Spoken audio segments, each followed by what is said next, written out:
Welcome, everybody, to episode 323 of WordPress Weekly for Wednesday, July 11th, 2018. I'm your host, Jeff Chandler, joined by my co-hosts, John James Jacoby. Hey, Chandler. Hey, how's it going? Mr. Jeff Chandler. How are you today? I'm doing pretty good. Hey, look. Good. All of my limbs are still attached. All of your phalanges have survived to the 4th of July. I'm proud of you. You made it another year. That's right. We're going to do a show on the 4th of July, but then John's like, let's claim our independence. And I said, I have no problem with that. So it was a great day, too. The weather's been great here. We've hit the beach a couple of times. And you guys are getting kind of the same thing, right? Yeah, it's nap time weather outside today. So after this show, I'm going outside, getting in the Adirondack chair. Yes. Look at that. Yeah, that's a good word. Adirondack. Yeah. For all of the occasional mispronunciations that you have on the show, I'm so proud of you. Thank you. Thank you very much. So we got a lot to get to today. Catch you up on some WordPress happenings. But this was especially noticeable in the last episode. You may have heard some audio glitches on John's end where things would just get really staticky for some reason, and we did some troubleshooting after the show. Sure did. And John, what did the culprit ended up being? It was iTerm. iTerm 2 running in the background was running tests and doing all of the things I told it to. And for whatever reason, whenever it would run like a NPM update or a script or anything long running would happen, or like brew upgrade or any sort of process, whenever it would have to chug through something, for some reason, that would cause my microphone and my audio to go apparently pretty bonkers. So I have closed and disabled all of those for this show, and so we should be 100% glitch free, at least as far as that goes. All right. So probably has something to do with hitting a 99 or 100% CPU, and it's just that screws up audio. That's my guess. Anyhow, glad to have that fixed. So I believe it was last week. Was it last weekend? Plugin Camp / WordCamp Grand Rapids? I guess I don't know anymore. Before. I think it was the weekend before. Well, it might have been 2 weekends ago. It was 2 weekends. Okay, gotcha. So this was sort of a different take on a WordCamp. It was mostly focused on plugins and themes, aka Plugin Camp done right. And you had awesome. You drove around the lake to go to Grand Rapids and tell us, kind of give us your overview of the event. So Grand Rapids, this is their 5th year doing a WordCamp. I missed one of the years, and they had a year off.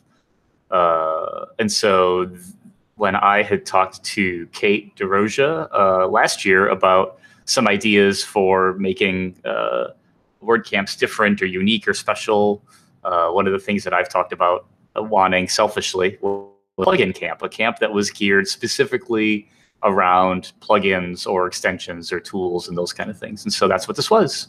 And WordCamp Grand Rapids, usually around anywhere between 150 and 180 people. I think they got close to 180 this year. So a decent size for a Midwest camp.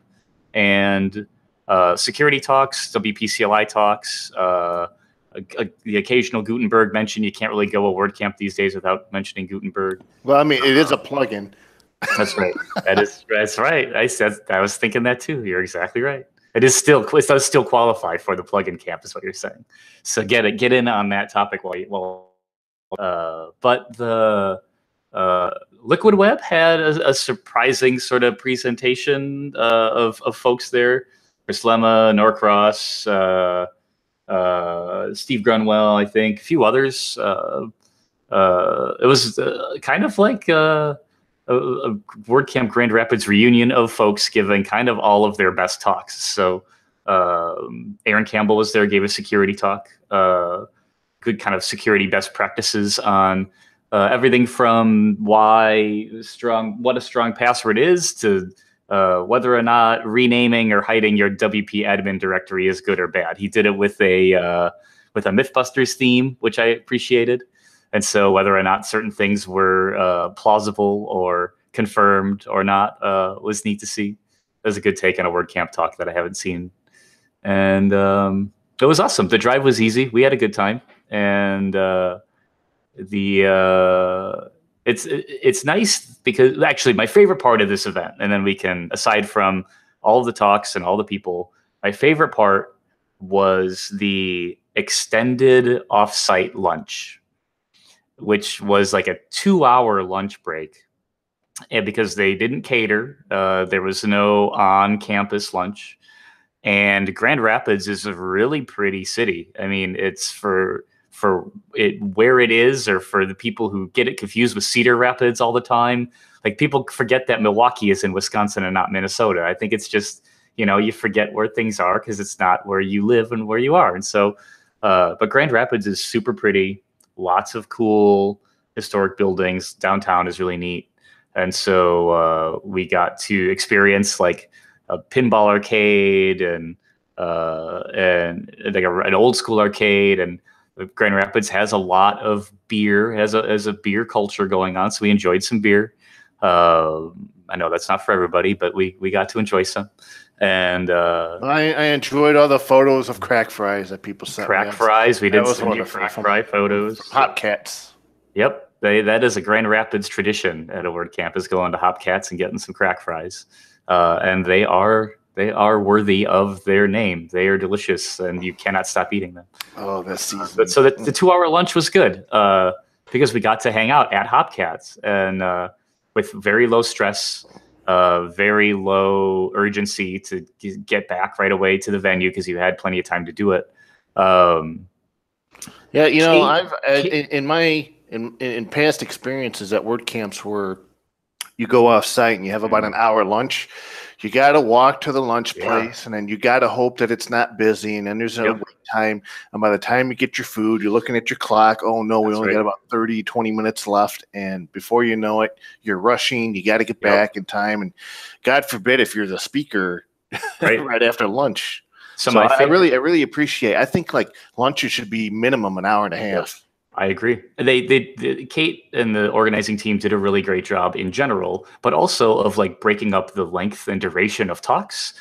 Some talks were only 30 minutes, not really with time for Q&A. They had some lightning talks, which were, I think, are sometimes some of the best talks. I forget the gentleman's name, gave a talk on... crap, I forget. Whatever it was super good because it was quick and easy. It didn't fully thorough. But my point I'm getting to is my favorite talk of the day was Sophia DeRoja, Kate and Topher's daughter. Yeah. Okay. Gave a talk about how she built with some of her friends eventually, with some help, but mostly by herself. With BuddyPress and some membership plugins and like a community portal and site for some folks that were involved with their church group.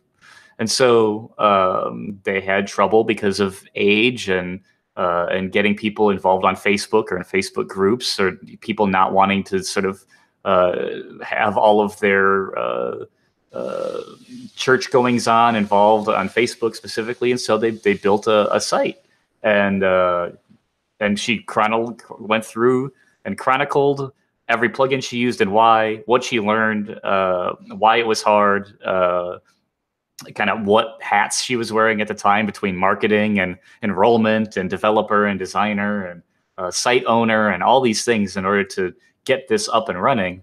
And it was just really great to see. It's always great to see younger people getting involved. And she may not have a choice just because of her parental situation, but she's really digging in and kind of doing the tough work at a young age, which is really awesome to see. So that was my favorite talk, because she also did a good job. So any difficulties she may have had with BuddyPress, did she like give you eye contact when she was mentioning them? She did throw a tomato directly at my head when the BuddyPress slide came up. And it was delicious. So yeah. It was a great, super good event, and the camp was great. Sophia's talk was awesome. So is it kind of what you had in mind and what you'd want a plugin camp to be? It was almost exactly what I have in mind when it comes to a plugin camp, because it's plugins and tools and sort of lots of database migration stuff, lots of security, lots of plugin and like tutorials on how to use specific plugins that are like not endorsements by a developer of that plugin, which are always nice to see. And that was the one gentleman that gave the other lightning talk that Carrie and I sat in. He did a really good job, but I don't remember what the plugin was, so she'll have to remind me, and I'll have to put it in the show notes later. But it was great. I think it was. I wonder if it was like, was it 2016 or maybe it wasn't that long ago when we talked about plugin camp, and you had mentioned, yeah, I mean, this is a cool idea on paper. Somebody should do this. The WordCamp should do this, and I would totally go there and keynote it. Yeah, that's what you said. So this was the very first time. This is like my. It's the first time for me giving a talk where I completely forgot the point of what it was that I was trying to say. so that was a little bit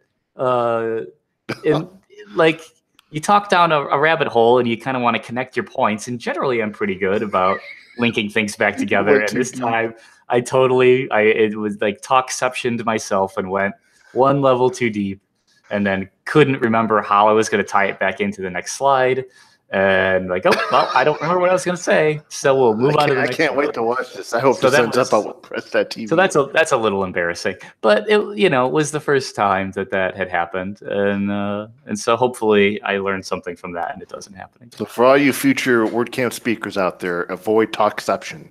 Talkception is a bad deal. I went off script and completely couldn't pull myself back out. So it was fine. I mean, everybody in the audience is rooting for you. So, Carrie just messaged me, so I'm cheating now. Broken Link Checker was the plugin that this gentleman talked about. And so he went through how Broken Link Checker works and how to set it up and why you use it. And it's actually really cool. Like, I've never used it for anything, but watching him go through and it's a pretty cool plugin. So that would be my later on. That'll be my pick of the week. Will be the Broken Link Checker plugin. Yeah, I know.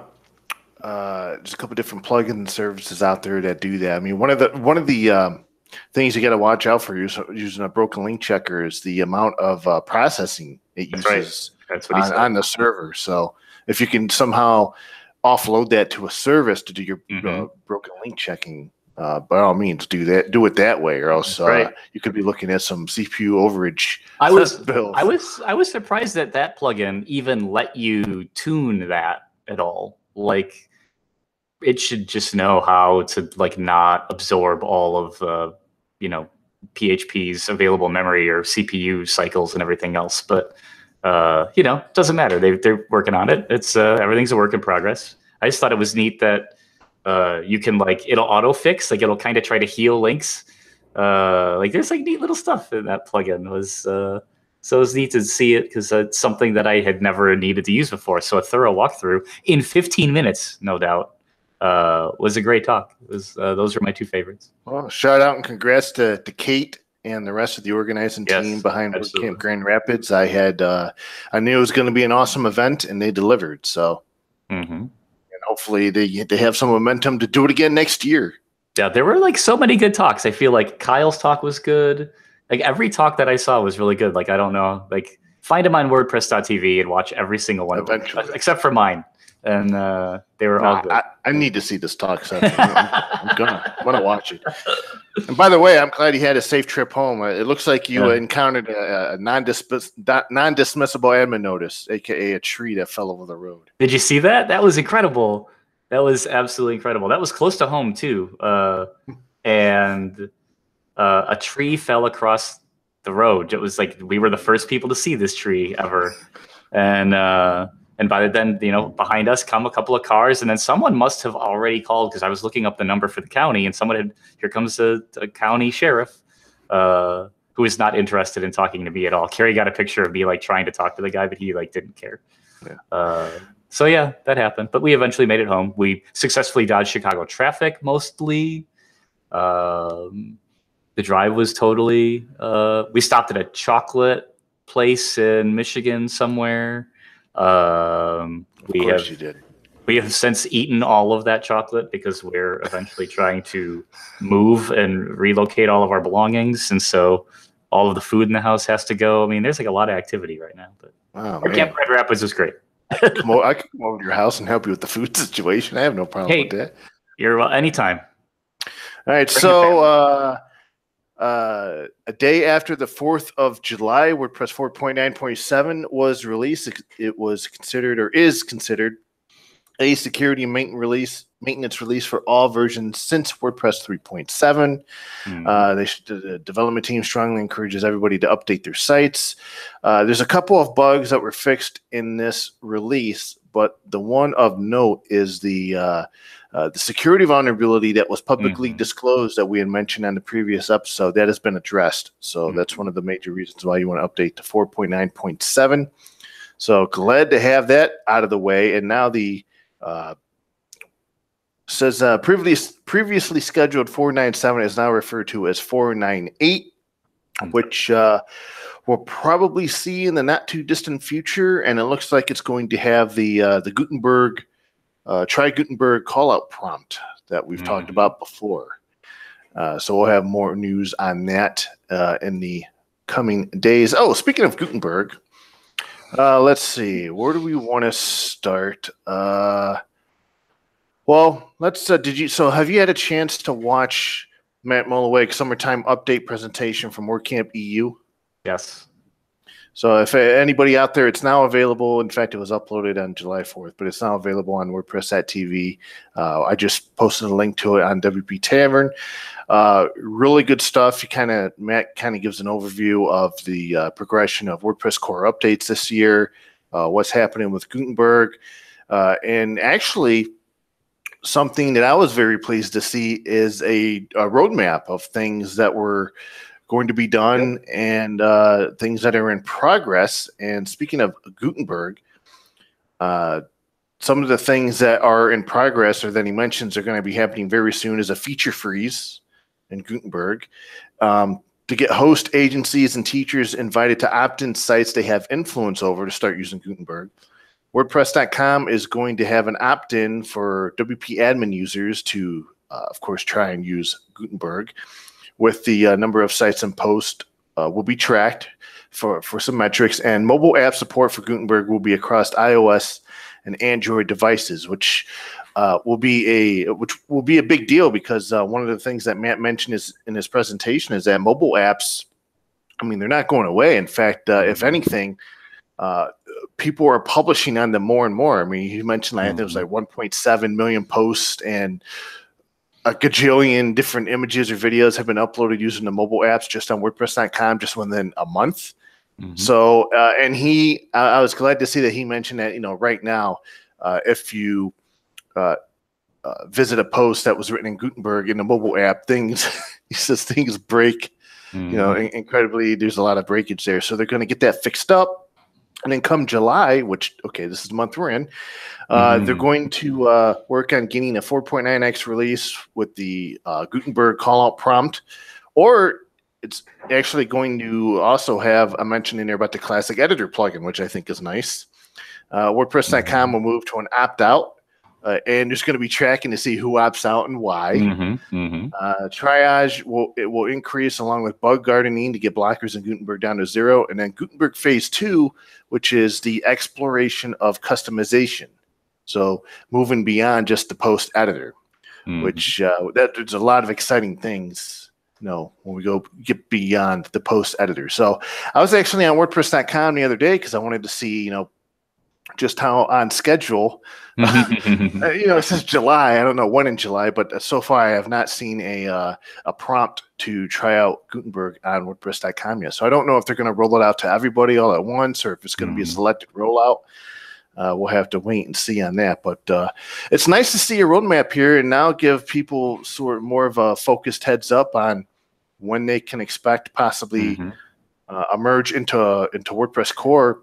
And they say WordPress 5.0 could be, and that's a big could be, released as soon as August. I mean, this is, in the beginning of Gutenberg, everyone kind of joked about, or Matt had mentioned, and then it kind of became a thing that it's you're rebuilding the ship one plank at a time. This is now a huge ship. Like Gutenberg is a lot of code, is a big plugin, is a enormous piece of software by itself. And so even though it might not really seem like it, this is an aggressive timeline still, even for the hundreds of contributors that there are in every Gutenberg release. I lived in Miami for a few years, and watching the cruise ships try and turn around in the bay was always really impressive to me, because it's this enormous ship. And it comes in, it's got to turn around and drop people off, and then it's got to head back out. And so July for getting people opting in on .com. Mobile still is a little broken if you try to use Gutenberg on a mobile device. It really doesn't work yet, kind of at all.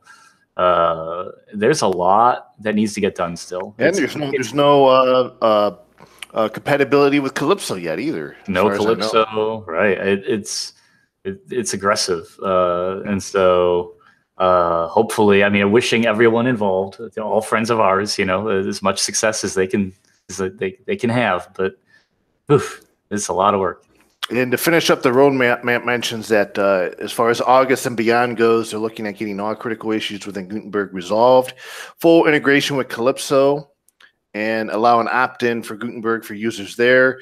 The goal is to have 100,000 sites having made 250,000 posts or more using Gutenberg. Of course, core merge of Gutenberg begins the 5.0 release cycle, and then everything that comes along with that. So releases, betas, release candidates. And he says that there should be a mobile version of Gutenberg by the end of the year. So you get to edit and mess around with blocks on the phone, which, I don't know, could be a good thing. We'll have to wait and see. I've never been a fan of writing posts on my iPhone. I just feel like it's just too limiting. Maybe an iPad, though, would probably be better. All I want on my iPhone is a text box half the time. I don't want half the screen buttons and stuff, right? Half the screen is a keyboard. Yep. So even iOS, like the native editing, bold, italic, insert images, even the native UI for that is not very good. So it's hard to imagine a web app really pulling something off that's any better. So something I was thinking about here, and this was kind of briefly mentioned, I think, during the Q&A. So Gutenberg right now is all about the post editor, but immediately after that is exploring customization. And what does that mean? Well, there's already been a lot of work on improving widgets and all that kind of stuff. But if you Gutenberg at its core is supposed to be the unification of all the things, the mystery meat, right? So with that said, what Gutenberg will allow WordPress developers to do is kind of look at certain admin screens in the back end. So the widgets menu and the widgets UI, the menu system, which I've heard from developers is the bane of many developers' existence, the code behind that. And maybe get rid of those things completely and opt for something that is done through the customizer, or even some form of Gutenberg itself, and you could just do it all through that sort of interface. So the unification of widgets and all these other things will allow WordPress, and it kind of fits perfectly into rebuilding the ship mentality, because you have Gutenberg, and we can look at the widget screen and maybe even remove that plank and put something new in there without maybe removing much as the functionality. That's right. And maybe in the long run, this is what will allow the WordPress admin backend to be simplified and remove all that legacy crap code. Well, I shouldn't say crap code, because a lot of people, but I mean, one of the things that I didn't like about one of the original thing that I really didn't like about the recent deviation about widgets and menus is sort of how it deviated stylistically from everything else in WordPress admin. Like the menu screen looks completely different. Widgets looks completely different. You have to relearn all of these mechanisms. There's a screen options tab, but it hides things that aren't meta boxes, even though that's the same UI that you would normally use to hide meta boxes. There's some reuse, and then there's some things that are new. And so it is confusing, I think. They've felt like separate pieces or separate projects when they when they really shouldn't have. But one of the things I like my talk in Grand Rapids was kind of not just the future of WordPress, because that's Matt's talk, but is sort of bigger, farther out. What really is the future of all of these things? And my prediction for Gutenberg style themes is that they are kind of a completely different kind of theme. They will just have to be a theme that is ready 100% top down, headers, footers, everything to work the Gutenberg way. There won't be people that are looking for the middle ground between, like, we have a Genesis child theme that happens to support Gutenberg blocks. That will satisfy some people a little bit until there is a full-fledged Gutenberg, completely configurable theme, at which point that will be the future of themes, will be 100% configurable block types, footer, header, nested blocks. Your menus will be blocks. All of those things will have to be a completely different variant of a WordPress theme, because the hybrid approach will not be real satisfying for most people, I don't think. So I think getting Gutenberg in is really step one of kind of 5 before we'll see the true positive, happy outcome of all of the work that people have put into Gutenberg so far. And Matt mentioned that in the WordPress 5.1 and 5.2, the changes and things going into those versions will be just as significant as Gutenberg going into WordPress 5.0. So we're on a interesting timeline here, an interesting phase of WordPress development. Yep. And folks like me that love PHP and working on really accidentally sort of back-end type things, I don't have the bandwidth to look at a lot of what's going into Gutenberg and pay attention to how all of the new code works. And so even chiming in with Weston Reuters talking about service workers on GitHub and asking for feedback on Twitter. And I'm thinking, like, I understand how service workers work. I know what they are, and I know how they're supposed to work, but I'm really not 100% confident how we're using them specifically with Gutenberg or the JavaScript that's going into WordPress going forward. So I have to do research, like for a completely brand new code base that still happens to be WordPress. You're 100% right. It's changing very rapidly.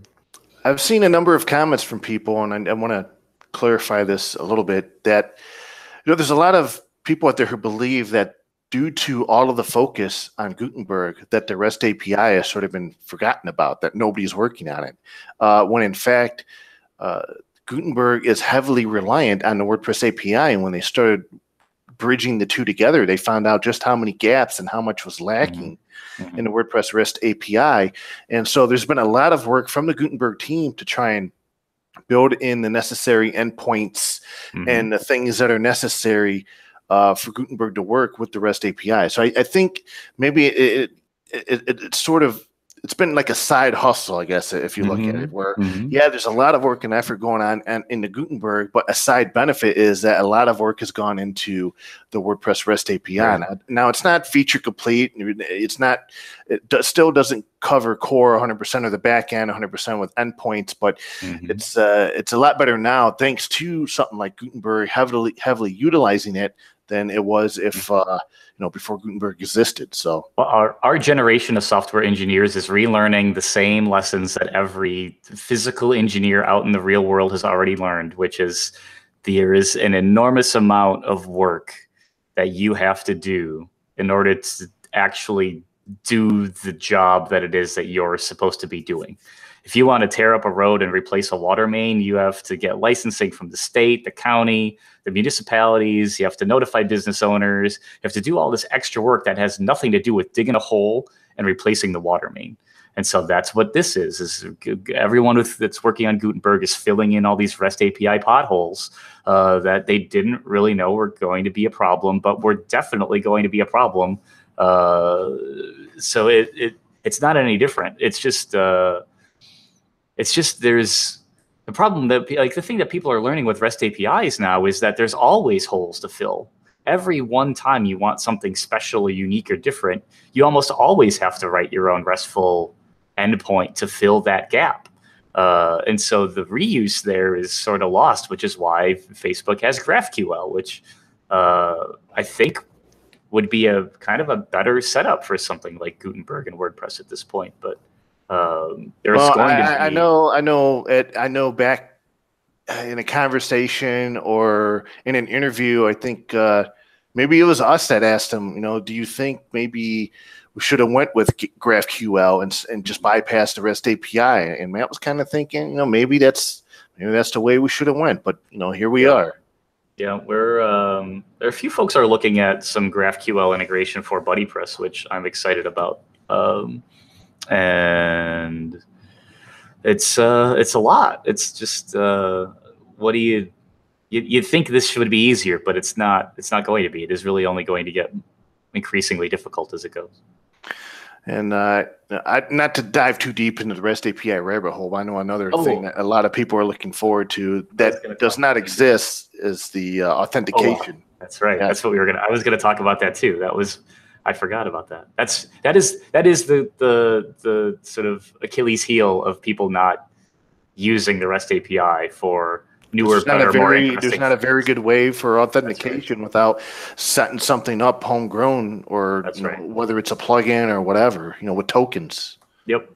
And messing with authentication in a plugin is like very committal. Everything sort of gets married to that authentication process. So if you change your password hashing algorithm, everything uses that new algorithm. There is no upgrading an algorithm like that can be done. We've done it in WordPress core before, but once you have everybody connected through OAuth, or once you have everybody connected through OAuth 1 or 2 or whatever, you don't really want to go backwards and try and upgrade or support both or anything else. So that's Carl Hancock. Shout out to him for sort of raising that issue on Twitter, I think recently, if that's what you're thinking of, because that's what I saw. I think there's and I remember there was a lot of conversation about turning WordPress.org into like an OAuth provider. Broker, But there's so much that was involved there, like especially on the security front. Like you got to make sure everything is in tip-top shape, and there's a lot of work that has to go into that because now you're going to have you would open up a lot of different WordPress sites all talking to that broker, and things could go horribly wrong if things are not secure. Yep. And all of these things do end up with some hub, right? Like we all use Let's Encrypt for SSL, or we all use the plugin repo for plugins and the theme repo for themes. Having something on WordPress.org would make the most sense, but it is another big task for the WordPress.org security team, the systems team. It really does need its own team to help wrangle and manage and set something up like that.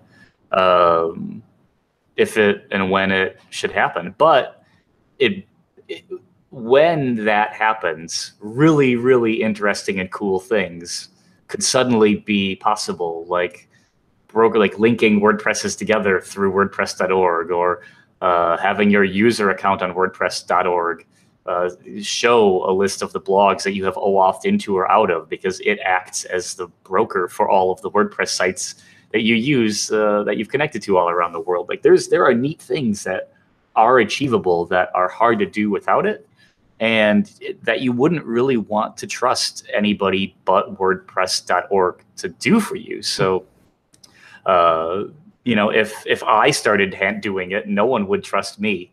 And who would you trust? Even like some of the folks at Human Made that have invested a lot of time in the REST API and the OAuth plugin that bolts itself onto the REST API. They started, and they have, I forget what the domain is, wprest.org. I forget what it was. They had a broker that they launched that they've been politely recommending for people to try and use to test it out. And I'd be curious to see what they have for adoption there. My guess is probably not a lot, because until it's the sort of officially endorsed brokerage for these kinds of site connections and relationships, or until your own site can act as its own broker for the connections that it has or it's divvying out, adoption is going to be pretty slow for that, I think. But when that happens, that'll be a big deal. So one last thing here, possibly on Gutenberg, is on July 6th, Gutenberg 3.2 was released. This release actually completes their MVP feature set for the editor, and what it does is it adds inline images, which is really cool, black style variations, and a new columns approach. So Mateus Ventura says that they're going to be switching focus now to bugs, enhancements, compatibility, and API stability from now on. And he notes that there are people working on some more individual blocks and a few widgets, and they will be included when they're ready. So he says that the most significant addition is black style variations that will allow registration of alternate styles based on class names for any block with automated real thumbnails and live previews built into the block transformation tool. He says they've added them to the quote button and separator blocks for illustration. And the public API will be exposed in a future release. So if you look at this changelog, again, it's about 1 million different things. I mean, I was looking at this earlier, and I'm like, this is the nature of software development, where I'm looking at these things, all these little things. I know. Add up to a big thing. And it's amazing how software development works sometimes. All these little itty bitty changes that you're doing. For EDD3, we have 3,500 code commits in the past 6 months that are specific to EDD3 that most folks haven't seen yet. So, like, seeing this kind of work go into Gutenberg reminds me a lot of that, and even BuddyPress back in the day. Like, to invent something from nothing, you just have to, all of these little things happen. And the nature of open source is sort of, you kind of want to chronologue or keep a log of every change and unique little things. So the change logs I'm really excited to see every Gutenberg change log that happens, because it's from here on out, because this sets the foundation, the stage where, from here on out, Gutenberg is pretty much feature frozen. So no more additional features will be put into the product. And essentially what you want to see is the changelog getting smaller, because that means there are fewer things that need to be fixed. One of the things I usually do in our change logs, which is, kind of just me rearranging the food on my plate, but I try to line up all of the things that are fixes and all the things that are features and all the things that are like added, removed, and whatever. And so looking at the Gutenberg changelog, you can tell that Matthias kind of tried to do that, or whoever put this together tried to do that a little bit. And so you'll see fewer ads and more fixes, right? Like, as this goes on, there's a bunch of ads at the bottom, lots of tweaks, lots of updates, but we'll see lots more fixes, little things getting fixed, and then a lot less new things getting added in. And a few weeks ago, Automattic announced that their first new board member since the board was founded is General Ann Dunwoody, who she served for 37 years in the U.S. Army, and she was the first woman in U.S. military history to achieve a 4-star officer rank, and she's also the author of A Higher Standard: Leadership Strategies from America's First Female 4-Star General. So she's going to be part of the team there, and she's part of a collection of people that Automattic have been hiring as of late to work on their leadership and their mission there at Automattic. So looks like she's going to bring a lot of valuable insight into leadership for distributed teams. Because she was actually in charge of like 69,000 different people in 140 different countries, and she may know a thing or two about leadership across all those different organizations. Which, as Automattic continues to grow, right now it's over 740 employees in more than 60 countries. This is like perfect for her. Yeah, this is easy for her now. Yeah. One of the things that I liked about the kind of quick Q&A, I guess, that Matt had posted on his blog was, even though that she's like very well traveled, very experienced, and sounds amazing as a person, that she still kind of stayed humble and and was very open to say that none of this was achievable, by herself, and that she had a lot of help. It's easy, I think, to forget that all of the people and folks that helped you get to where you are, and so it's nice to see her mention some of the people that she has as role models and people that she admires, because and one of the things that I think that like I'm really happy for with Matt and Automattic is that he's able to take a company that he started from nothing and then kind of bring in his mentors as advisors for his board, like bring in people that he thinks have qualities that either he lacks or things that he thinks will make his company better. And to be able to find kind of amazing folks like this to help everyone kind of grow and get better. And the fact that this is the first new member to the board ever is kind of credence to who was picked in the first place, I think. But then kind of sets a tone for the direction of what future board members may be, or when people are ready to sunset themselves. I'm excited to see who Matt or who the Automattic folks bring in next. And one of the things that she said that people were gravitating towards is that, quote, "In the old days, I think people believed information was power and often withheld information to use for personal advantage. Mm-hmm. But I believe shared information is power. By leveraging the power of the entire industrial base, we could solve problems in real time." And then I think Matt asked her, did she ever find it difficult to break down the silos and embrace that concept of shared information as power? And she says yes, and they weren't just silos; they were silos with concertina wire around them. Right. She says they had over 200 standalone systems that didn't talk to each other. So to field and design an enterprise IT system that leveraged systems with the needed information to support Foxhole the factory was challenging and exciting. So just that shared information as power.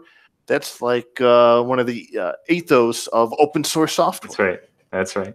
I mean, it's going to be a good fit for them. It seems like I was going to read that part too. The Foxhole to Factory part I thought was really clever. We have Farm to Kitchen, and now we have Foxhole to. When we're doing our Foxhole to Factory. When I'm talking about us trying to pull off building this house, I call it foundation to faucets. Like we've figured everything out. So I appreciated that when I read this. And I was going to ask you this because I was thinking about this, but so in the first part of the announcement, it says Automattic keeps growing. We've been bringing in a lot of talented people behind the scenes to help expand on our vision as we go from hundreds to thousands of colleagues and hundreds of millions to billions in revenue. Mm-hmm. Now I'll ask you. Mm-hmm. What is Automattic's vision? I was thinking about it, and I don't know. I don't know what Automattic's vision is. So I can tell you what I think. I mean, for WordPress, democracy of publishing. Okay, I get that. It's like the overarching reason why WordPress is around. Something we can all gather around. But Automattic's vision, I don't know what that is. So. I should know. I mean, anybody should know. I should know. So I think if you asked Matt, and we should probably ask Matt and get his direct answer rather than speculate. Okay. But I what do you think it is? I think it is somewhat related to the WordPress project of trying to allow as many people on this planet as possible to publish content on the web. Mm-hmm. And so that, and if you can make a few $1 billion doing it, so it's the thing that makes you money is the byproduct. The vision is Jetpack powers the world. I don't. Okay, so that's speculation. No, but that is probably what it is, truly, right? Like the byproduct of what you do is the thing that makes you money. And so, yes, democratizing publishing, getting people to have sites and have a voice on the web, and being the good guy for the future of the web is important. All those things are 100% true, and they will hopefully always be true. But the only way I think that a company like Automattic or it gets to billions of dollars in revenue is with partnerships, acquisitions, and more and more and more VIP style sites that are willing and able to continue to put money towards the systems that allow them to publish to the web freely and openly and easily and all those things. And so Jetpack, like partnerships in general, are hosting companies, but strategic partnerships with upsells or acting or using Jetpack as a payment gateway or processor for WooCommerce payments and taking your penny off the top of every transaction. Or there are just a ton of things that Jetpack as a piece of software is kind of Automattic's Adobe. They are Automattic's Microsoft 365 suite of services that they'll deploy out to everybody's WordPress sites around the world, and you can choose to use them or not. But their offerings will be so enticing that it will be really hard to not activate Jetpack and turn stuff on.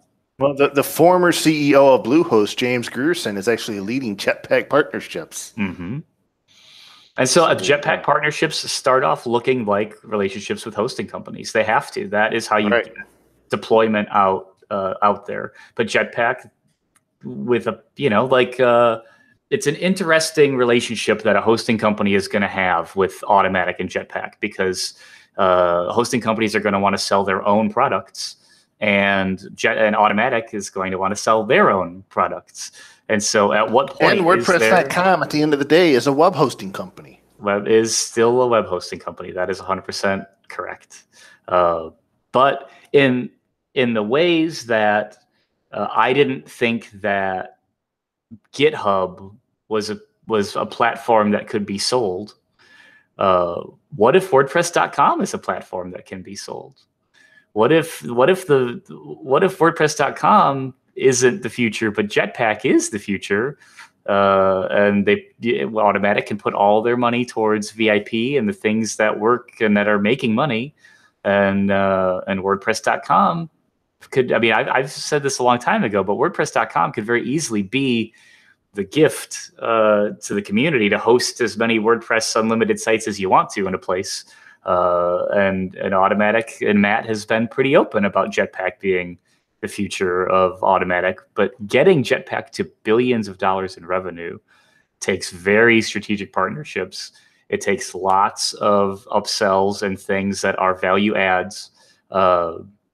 It takes people spending $80-$100 a month, not just a year. It's spend $1,000 a year on a Jetpack. Need a couple hundred more modules on Jetpack to get this done.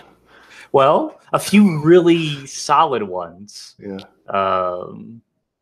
And then a few, like I spend a couple extra bucks every month with Adobe to have access to stock photos. I don't really use them all that frequently, but when I do need to use it, it sure is better than spending $80 a photo or whatever to license the photo. And so that's the mentality that I think that some folks will eventually come to terms with Jetpack. It could very easily be a dozen Gutenberg blocks that you get, a Gutenberg block pack. Like you pay for stickers on the iOS App Store, you'll pay for Gutenberg blocks or whatever. But the hurdles will be hosting companies that are also building out their own solutions for things and competing for the sort of customer space. Like it's the same. It's honestly, it looks a lot like cable TV. Like you have Time Warner, Spectrum, Oh, AT&T. I know how you are with these, cable TV. you have all these cable TV providers that have deals set up with HBO or Comedy Central or whatever else, NFL, to air their programs on specific stations or to prioritize them with specific times or whatever else. It's going to look a lot like that, where you're going to be subscribed to the Jetpack package, or you'll be subscribed to the Bluehost or the DreamHost or the Liquid Web or the Pantheon or the Pagely package to get one thing for hosting and one thing for. I mean, I've already seen it where I think it's with Bluehost or some other hosting company where you sign up for a package and boom, it comes with Jetpack Premium. Yes. To it. Yep. Oh, I think that's how they get to billions. So something Naomi Bush published this tweet earlier this month. I thought I'd pass it around or pass it in front of you, see what your take on it. But I thought it was something worth thinking about. And she says, quote, "My child just asked me about WordPress, and it hit me that there's now a significant generational divide in the WordPress experience. They will never know the classic editing experience, only Gutenberg in the future," end quote. I thought that was something worth pondering about. Yep, it's very true. Like, it's 10 years, 15 years of WordPress, and here's the new future coming at us. So totally. I liked one of the responses to the tweet was by Just Sound. She says, "As long as we all avoid the back in my day comments, I think we won't be able to." Be good. That's right. We didn't have custom post types. I still say that. Yeah, I still say that all the time. It'll be impossible. So if we look at custom post types was brought up as one of those generational divide type things because there was a WordPress before those existed and WordPress after. And when WordPress after, it was a lot better for a lot of developers out there because they could build these custom post types. And if we, of course, we have the Gutenberg era of WordPress and the classic editor. Are there any other sort of features or lines in the timeline of WordPress that you could see as being a generational divide? That's a good question. I think I don't know if automatic updates would qualify as I don't really think so. I think when menus was first brought into WordPress, it did sort of create a little bit of that because a lot of themes were using pages and hierarchical pages to make menus, and widgets were so long ago. Widgets and short codes, but no, this is really the first really huge major overhaul of all of it. I would argue even the WP admin redesign from the tabs on top to the admin menu sidebar that we have now wasn't as big of a move or as jarring or as generationally dividing. And we talked about this before, that there was going to be now this cutoff in WordPress. If you look at the history of WordPress, there will be this marker, this milestone where from here on Gutenberg, from here back, it was TinyMCE, the editor that so many people have come to love and hate, sometimes both at the same time.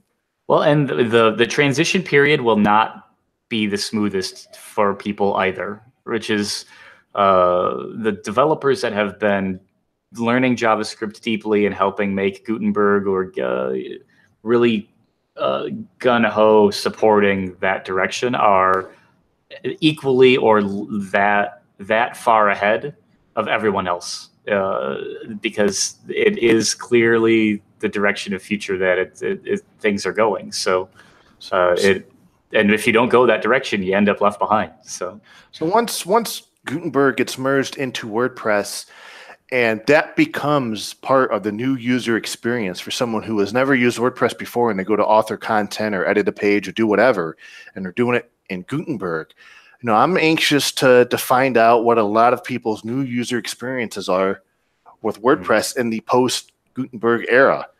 Now, I wonder if there will be people out there who, there's millions of users, so I imagine there's going to be some people out there, but people who say, wow, who have no experience with WordPress's previous editors, so it's Gutenberg, and they say, this is really nice. I love the way this looks and feels. And my guess is totally based on just guessing and industry years experience and not about Gutenberg specifically. is that the new user experience on Gutenberg, the feedback will be more positive than the existing user experience. If you ask an existing user, the drastic amount of change that Gutenberg brings will not be met with a lot of hugely positive feedback. But my guess is new users will love it. I agree. And then, once the unification of things, I think, is going to be a huge factor, where now you can manage shortcodes, blocks, widgets, all that stuff right within Gutenberg. And I think that's a huge difference from the cumbersome of going here and going there and how we do things today. But hey, I'm going to be one of those people who gets to say, back in my day. I know, here you are. Do you still have Gutenberg activated on the Tavern, or did you turn it back off? No, I haven't activated in the Tavern. There's been some things that have been fixed. So I use it on a regular basis. In fact, I don't know if this is a recent feature, but now if you, before with the plugin installed, if you went to add a new post or create a new post, it would automatically create it in the Gutenberg editor. But now it gives you an option to where you can either create the new post in Gutenberg or create it in the classic editor that you have now. And I thought that was a nice change.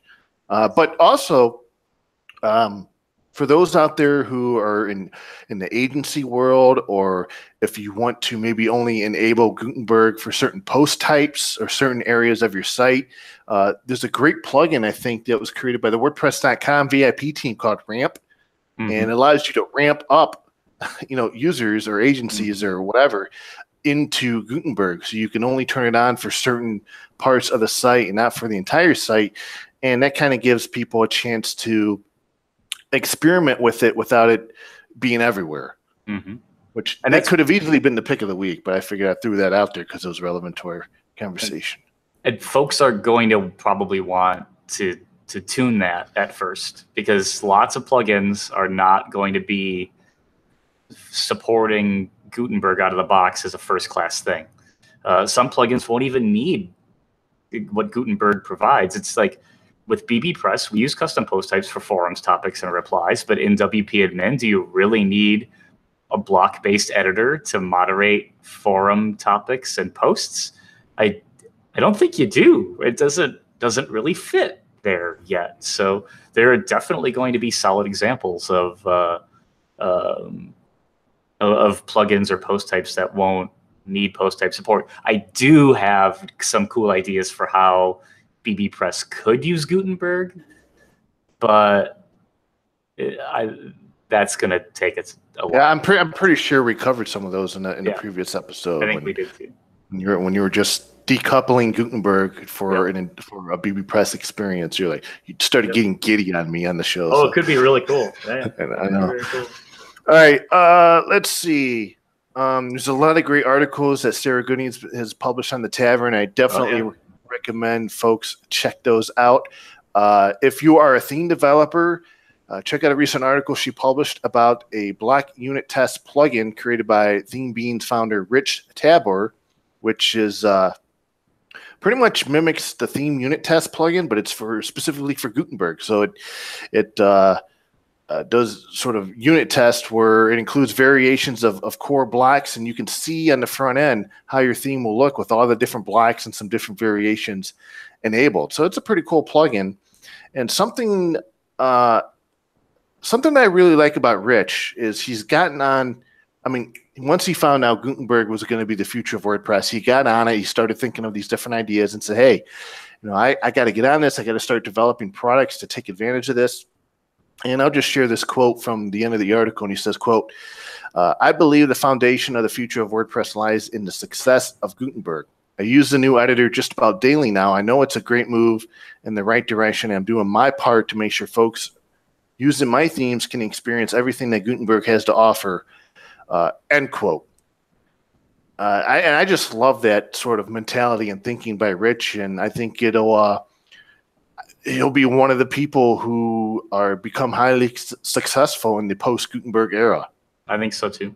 It's the folks that are jumping in right now really are they're ahead of everybody else, and they're really paving the way for the future that themes and plugins and everything are going to have, for hopefully the next 15 years. So I agree. So other than that, anything cross your radar that you want to mention before we wrap it up? Not really, man. I'm just excited that it's 90 degrees outside. It's like summer finally got here. So, Well, I mean, I could deal with 90 degrees. I can't deal with 70, 75-degree dew point. That is just, when you walk outside and it just hits you like a brick, I can't deal with that, man. Thank God for air conditioner. Yeah, well, so I don't know. I mean, nothing else really. What about you? Anything? Nothing. EDD 294 went out. We're gonna put out EDD 295 eventually soon. More EDD work stuff. Same stuff really. WP Campus takes place this week, Friday and Saturday. There's a link. We've written about this on WP Tavern. You can watch the sessions for free. They will be streamed live for free. And we may mention some more information about this next week, but next Friday, July 20th, is the first ever WPCLI Hack-A-Day. So that's happening too, yeah. We'll share some information about that on next week's episode. Other than that, I think that about does it for Word Sesh. Word Sesh is happening too, but I guess that's 2 weeks from now. Yeah, I think that's near the end of the month. 25th, maybe? 25th, you're right. Wow, look at that. Well, man, nicely done. Good memory. Thank you. So that's going to do it for this episode of WordPress Weekly. You can find show notes for this episode and all other episodes on WPTavern.com. You can follow me on Twitter at Jeffro, where you can read my tweets about birds and nature and everything not political. Yeah. It's a breath of fresh air in my Twitter stream, let me tell you. And every now and then you get to hard. I prefer pictures of Smokey over most things, and it's hard to not tweet about politics stuff. It really takes some self-control to not voice dumb venting opinions that nobody wants to hear. So all that smart stuff you post online, where could people find you and all that smart stuff? I really should blog more. JJJ.blog. There's a lot that I've got started that I should finish. And GitHub and Twitter at JJJ. And one last thing before we wrap it up. Have you found your goats yet? No. And we've given up the goat hunt. The goats are gone. Okay. Sure. We'll try and get some new goats when we have a new house, I think. Given up the goat hunt. All right. That's too bad. So everybody enjoy the rest of your week. We'll talk to you again next Wednesday afternoon for some more WordPress goodness. So long, everybody. Say bye, John. Bye, John.